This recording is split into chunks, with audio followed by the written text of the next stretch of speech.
My name is Scott Neigh, and this is Talking Radical Radio.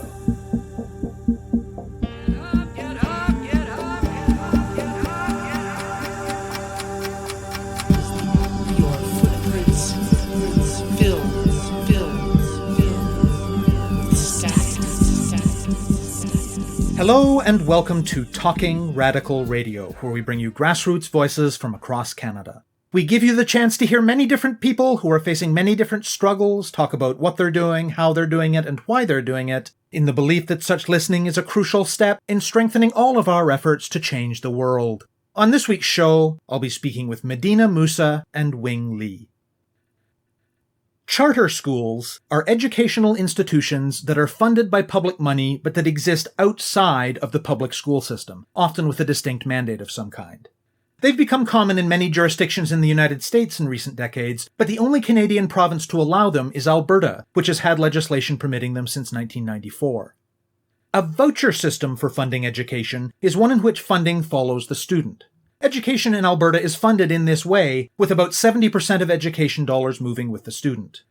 Today's guests are active with a grassroots nonpartisan network called Support Our Students, or SOS Alberta. They say that the original rationale for charter schools in Alberta was to encourage innovation beyond what the public system would allow, which was then to be fed back into the public system to improve education for all. They say that in practice, however, this has not been the result.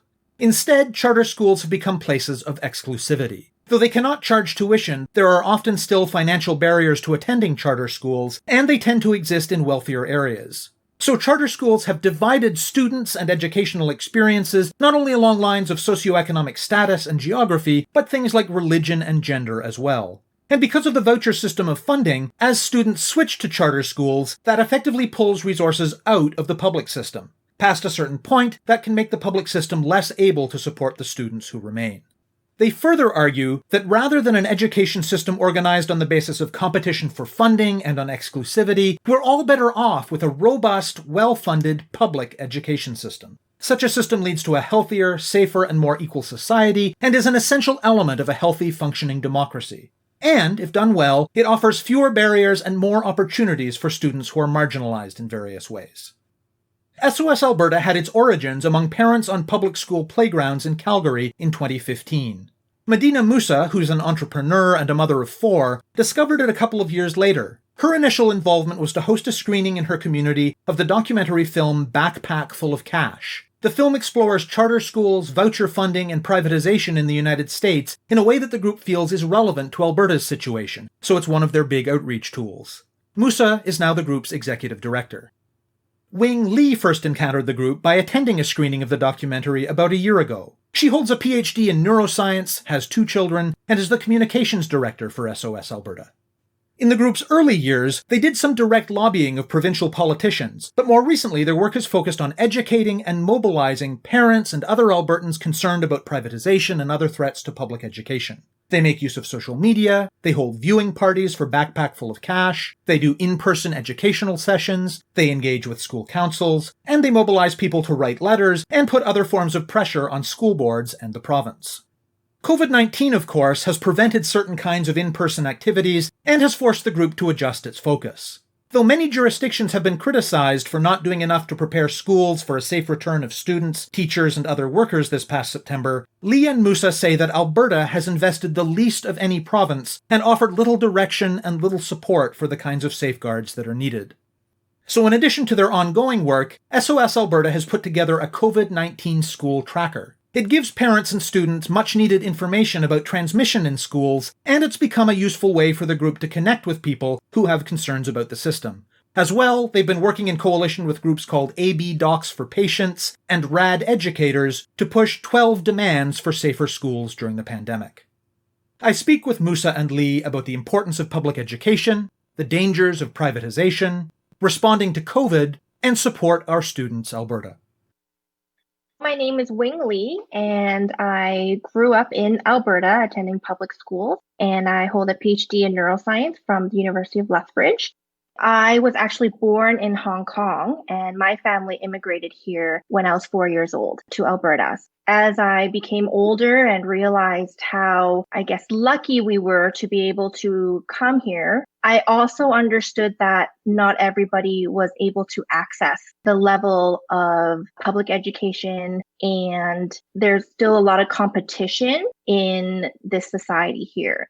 I became more politically activated in the spring of 2019. Having grown up in Alberta and understanding the conservative landscape, I think I always knew that there were inequalities in our Canadian society. Even though I am grateful for the opportunities, I was always kind of aware that there was those who come here with not a lot, and we have to understand there have to be tools and remove barriers for those that want to enjoy the opportunities. And so understanding privileges and understanding equity became part of this journey in my political activation. And I landed at SOS because the values of removing barriers and achieving true democracy and equity for all, regardless of race, background, socioeconomic status, those were all values that aligned with me in my trajectory.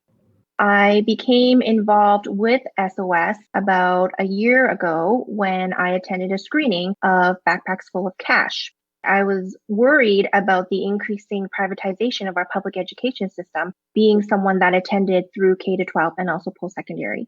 And I have 2 children, and I am currently the communications director. My name is Moussa, and I am the executive director of Support Our Students. I am a mother of 4 and an entrepreneur, and I live in Calgary, Alberta, and I grew up in Alberta. I've had a really strong belief in the purpose of public education and in the idea that we are all larger than the sum of ourselves in a society. And I personally am from an immigrant family. Half of my family immigrated from Lebanon. And I believe that a strong education system supports people from all over in that diversity and gives them equal opportunity to succeed. And so that combined with both my grandmothers not actually having access to school due to socioeconomic positions has always really motivated me to try and help and build a society where everybody has equal opportunity and access to those kinds of chances. So I find myself pulled in this direction to help and support and build a strong democracy. And I think public education is a big part of that picture. I first became aware of Support Our Students as a parent with children in the public education system. I started to see that we were losing students at our public school, and I wondered why. And as I was digging for more information, I came across Support Our Students, and then I hosted a screening of Backpack Full of Cash, which is a documentary that talks about how charter schools have unfolded in the United States and the impact that that has had on public education and how it relates to what is happening in Alberta's education system right now. How did Support Our Students Alberta get started? Support Our Students is a grassroots nonpartisan network of Albertans, and it was really born on the playgrounds of public schools in Calgary in about 2015. It was started by 2 women, Barbara Silva and Carolyn Blassetti, who found exception that schools were not making decisions always in a student-centric way, and also how legislation here in Alberta was allowing for increased privatization. It was started in the transition period from, I believe it was Jim Prentice. This was the transition in 2015 from decades of conservative rule in the province to an NDP government. And they were seeing that the charter school legislation had been in place since 1994. And so I think before the NDP came into power, they saw this moment that they could advocate for the increased awareness and protection of public education leading up to the election as the voters were getting ready to understand the issues. What is the Backpack Full of Cash documentary that you both mentioned, and how does it relate to Alberta? Backpack Full of Cash is a documentary that focuses on how charter schools are funded in the United States and how the voucher system, which means when money actually follows the student, They get allotted a certain amount of public funds and they get to shop that around to various different schools. And it shows the reliance on standardized testing. And it also shows that it doesn't actually result in better education. And it's about the privatization, the marketplace of education. How it relates to Alberta is specifically that we have a voucher system here, and a lot of Albertans have not been aware of that. So a lot of the work that Support Our Students does is about educating and informing the public that this is happening right now, and it has long-term detrimental effects for our society and our public education system and our democracy. When I first heard about Backpack Full of Cash, I thought it was such a brilliant tool to bring people together to inform them about how privatization is unfolding in Alberta and inform them that 70% of a per student amount of dollars from the government actually follows the student. And Alberta is also the only province that has charter schools. And a lot of people weren't aware of that. The documentary focuses on jurisdictions in the United States, primarily Philadelphia and New Orleans. One aspect that the documentary brings to light is the concept of disaster capitalism and how governments with an ideological bend want to erode the public school system to increase the disparity between those who have and those who don't have. So in the schools in the urban areas, a lot of racialized students attend the public schools. And the documentary discusses how these schools are publicly funded, but not enough. And so that disparity is quite central to the documentary. And also the idea of how governments can use crises to implement these privatization strategies while the populace are too distracted to fight back. And in New Orleans, now there are only charter schools. There are no more public schools in that sense after Hurricane Katrina. How far along is this process in Alberta of privatization and of charter schools drawing students and funding away from the public system? The charter system here in Alberta started in 1994, and the initial intent of charter schools was actually to create innovation. So little mini think tanks of progress, and it was intended to share that potential progress with the public system, with the idea and the hope that it would integrate and innovate education for all. But that is not what has happened in the last 20 years. What has occurred is charter schools have become a place of exclusivity. They have divided access based on things like religion, gender, socioeconomic ability. There's several financial barriers to accessing charter schools as well as location. So you'll notice a lot of the charter schools are located in cities and in more wealthy areas of cities. So what has happened is the public dollars are following that student from what was once their public school into the charter system. And I can speak specifically to my children's school, where our enrollment has decreased over the 6 years that my eldest has been there by almost 200 students. And now that's not entirely to charter schools and private schools, but we do live in an area of a lot of choice. And parents are in a desperation almost to make sure that their child is afforded the absolute most and the best. And, we've never purported to tell parents what to do, but nonetheless, these schools do silo kids into certain categories. And it does take away from the collective dollars and good of the public education system. SOS tries to bring attention to how this idea of choice has been in Alberta and rampantly accepted for the past 3 or 4 decades. Aside from the charter school system, in the public school boards, even this idea of choice is part of their mottos. It is the slogan that we bought into, this individuality is central to education, when really it should be collectivism. It should be the idea that public education is public good, and every school should offer these important things to all students. So we have a highly diversified public education system in the province already, aside from charters. Within the public system, we have publicly funded religious schools. We have immersion programs. We have lots of different lines of division outside of charters already. And that is the product of this selling the idea that education is an individual choice for each particular child. So, sticking to the pre-COVID period for the moment, what kinds of things has SOS Alberta done in response to all of this? Support Our Students Alberta has focused very much on citizen engagement. The power is really with the people to create a movement, to create an understanding of how policies by the government are impacting accessibility and fairness and equitability within our school system. We have worked to inform and educate with data that hopefully demonstrates how education is integral to a successful democracy. We try to work with school councils. We've been hosting viewing parties. We, of course, engage on social media. We really try to use education as a tool to discuss and understand where education is headed.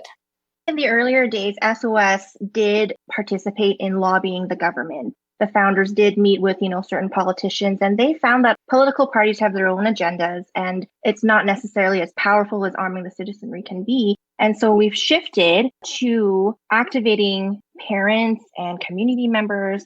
It needs to come from the people. People need to realize what's happening, and then they can advocate as a group. And that's where the power comes from, in organizing groups of people that care about public education and also being able to understand what's going on. So we also offered toolkits for advocating to our elected representatives. We have screenings, as Medeana mentioned, of backpacks full of cash, which bring in large groups of people. And also we've had, before COVID, in-person training sessions that outline the charter, school issues, privatization in detail. And so really it is about arming the citizens and engaging in citizen advocacy. And in addition to that, we have provided letter writing campaigns and protests, and to Wing's point about organizing the citizenry, that is where a lot of the efforts have helped to build Support Our Students in our communities. What have you found to be effective when it comes to connecting with parents and other concerned Albertans about these issues and encouraging them to get involved? We launched the recent COVID-19 school tracker. We're not the health authority, but we found that when we collect information, the people want to support us. So it's been a tool to organize in that people are understanding this pandemic is a crisis and it's a turning point that we can use to envision a better public education system. We've seen tons of people reach out to us in the past month since our tracker launched, discussing various other issues, not just COVID cases. And it's really kind of a launching pad in organizing, reaching new people, engaging in awareness on the many different issues that surround public education. Other campaigns I can talk about have been a letter writing campaign to the minister, and we had thousands of people engage with our online writing tool. And so I think when it's something that can activate the advocates, it's something that they can do when we offer a tool or something that's accessible, we found a lot of support and a lot of engagement. What has the impact of COVID been on schools and students and parents in Alberta? The impact on parents, I think, has been far-reaching and quite anxiety-ridden. Of course, parents were at home in March, helping their children learn, trying to work, trying to deal with so much uncertainty in our world and the unknown about how school was going to actually unfold and what kind of measures government was going to implement in order to help minimize different disruptions, be it economic disruptions, education disruptions, and of course, the safety of all our education workers and our students. Here in Alberta, our government invested the absolute least in comparison to other provinces across the country, and they have not implemented very many safeguards and additional investments in smaller class sizes. In fact, we had the unfortunate circumstance of class sizes increasing during a pandemic and parents having to make the choice whether they were going to school online through their public school offerings or to go to in-class without actually clear details of how that was going to look, what kind of safety measures and protocols were implemented, and how government was going to support teachers and educators and principals and school boards in making sure that students' safety and education needs were met. Overall, in Alberta, there has been a lack of direction from this government, a lack of support, and all of the responsibility has been downloaded to school boards, principals, and teachers to carry the burden. We've seen the case numbers climbing, but what isn't being reported, and we advocate that it's important to know, is the amount of people who have been thrown into isolation. For lack of a better word, they receive a letter the day of, and they have to isolate starting that date. So that includes their children and parents or caregivers, because children can't stay home alone. So there are thousands of people being impacted, and yet there's not really mention of that. These rolling isolations. We have schools that have reported, upwards of 90 individuals in the school. This doesn't even include their families, and that's one school. And this is about education disruption. This is about inequalities of students that are bouncing between home and classroom, or who don't have the resources at home for those 2 weeks or more to keep up with their schoolwork. It's about stability of their health as well, not just physical health, but mental health as well. And so it is very concerning right now. It's a very concerning time in this province. In this context, what kinds of things has SOS Alberta been advocating for? Initially, Support Our Students advocated for safety tours of schools so that parents could have a clear understanding of what the environment was going to be like given the pandemic. So parents wanted to know, are the windows going to be able to open? Ventilation systems, are they up to code? How are we going to enter the school? Is it going to be hundreds of kids going through one door, or is it going to be a staggered start? Are high-touch surfaces going to be removed and cleaned? What are the class sizes and the desk configuration actually going to look like? So that was the first points that we were making in the springtime, is just really understanding what planning was taking place, how schools were going to look, and give parents an opportunity to analyze what kind of safety measures were actually going to be implemented. But there was inaction on the government's part, and it wasn't until July that they announced that Alberta would be going back to school full-time, almost back to normal.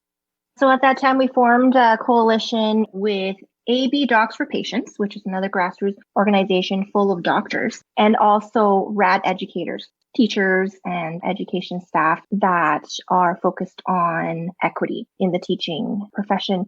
With this coalition, we introduced 12 strategies that we were advocating to mitigate as much as possible the risk of transmission and also contracting the virus in schools.